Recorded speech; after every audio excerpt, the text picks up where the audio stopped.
ठाईच बैसोनी करा एक चित्त आवडी अनंत आळवावा. महाराज असं सांगतात की एका ठिकाणी बसा आणि देवाला आळवा. म्हणजे तुम्हाला कुठे जाण्याची गरज नाही. म्हणजे असं नाही आपण म्हणत मी असं नाही म्हणत की पंढरपूरच्या वारीला जाऊ नका. मग कोणी याचा अर्थ असंही करू शकतो की पंढरपूर वारीला जाऊ नका. बरोबर.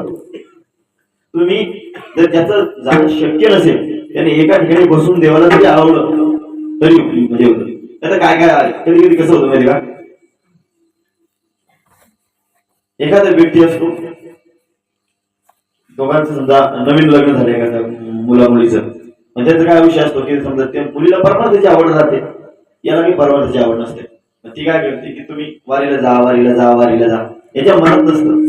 मग हा काय करतो तिच्या आग्रह तो वारीला निघतो.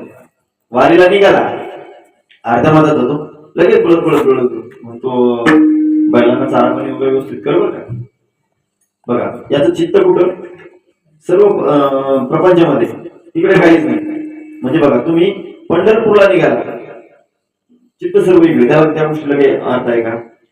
परत वारीला जाता पण कसं होतं, आपण आता सर्वांना अनुभव आहे, आपणही सर्व करत गोष्ट.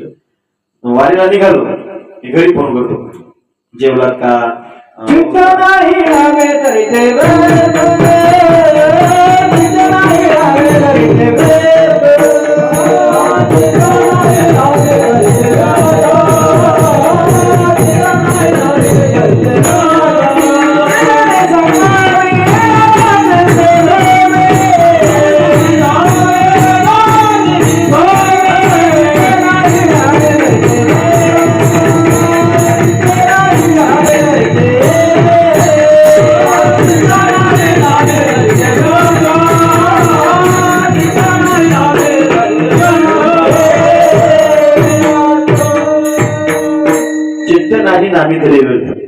म्हणजे आपण जर पंढरपूरच्या वाटेला निघालो आणि त्याच्या नामस्मरणामध्ये आपलं चित्तच नसलं तर ते सर्व करत आहे.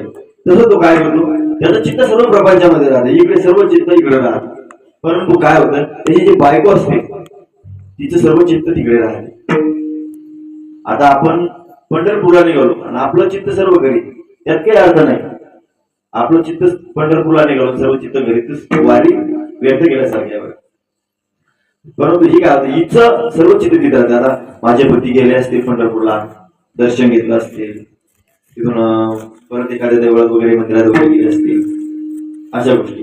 परंतु हा महाराज सांगतात यामध्ये ठाईचं बैसोनी करा एक चित्त आवडी आनंद. म्हणजे तुमचं जर चित्तच नसलं त्यामध्ये देवाला तुम्ही घरी बसून सुद्धा आवडू शकता. असं पंढरपूरला वगैरे किंवा वारीला हो किंवा कुठे रानावरात हो, रानात धरा समजा तुम्ही, कुठे एखाद्या हिमालयात धरा किंवा कुठे अशा ठिकाणी जाण्याची गरज नाही. आपण इथे बसलेलो आहे याच ठिकाणी देवाला आवडू शकतो. विठ्ठल विठ्ठल विठ्ठल.